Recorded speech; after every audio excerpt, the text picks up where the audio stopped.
شالامار باغ مغلیہ فن تعمیر کا ایک شاندار شاہکار ہے۔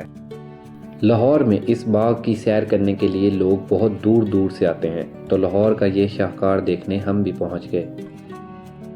لاہور کی اورنج ٹرین بھی اس کے بالکل سامنے سے گزرتی ہے۔ اگر آپ کبھی اس میں سیر کریں تو آپ اس باغ کی خوبصورتی کو دیکھ سکیں گے۔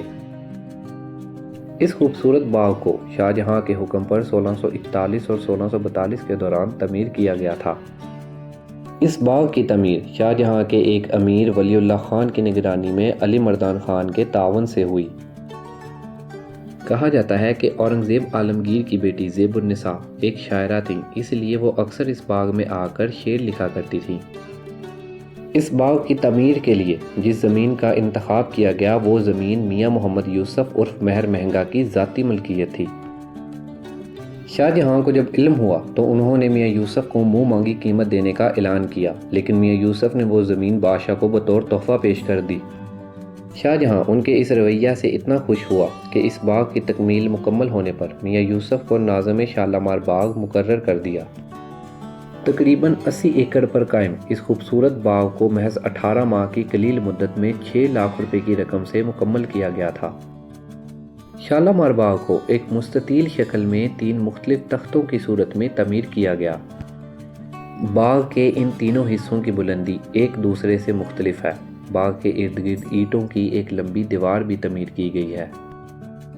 باغ کے ان تینوں حصوں کو مختلف ناموں سے پکارا جاتا ہے۔ وہ نام ہے فرح بخش، فیض بخش اور حیات بخش۔ اس باغ کو ایک نہر سیراب کیا کرتی تھی جو کہ دریائے راوی سے نکالی گئی تھی۔ اس باغ میں تقریباً 410 فوارے، 5 آبشاریں اور کئی اقسام کے درخت موجود ہیں۔ اس باغ میں بہت سی خوبصورت عمارتیں بھی موجود ہیں، جن میں 12 دریاں، دیوان خاص و عام، خوابگاہ، شاہی دروازے اور برجیاں شامل ہیں۔ اس باغ میں ایک عمارت موجود ہے جو کہ مہاراجہ رنجیت سنگھ نے اپنے لیے 1810 میں بنوائی تھی۔ ایک بہت ہی مشہور سیاح ولیم مورکرافٹ بھی اس عمارت میں کچھ دیر کے لیے قیام پذیر رہے تھے۔ اسی وجہ سے اس عمارت کے باہر ایک تختی چسپاں ہے جس پر ولیم مورکرافٹ کے بارے میں لکھا ہوا ہے۔ موجودہ دور میں اس باغ کی تحفظ و بحالی کا کام محکمہ آثار قدیمہ حکومت پاکستان کے پاس ہے اور انہوں نے اس باغ کو بہت ہی خوبصورتی سے محفوظ کر رکھا ہے۔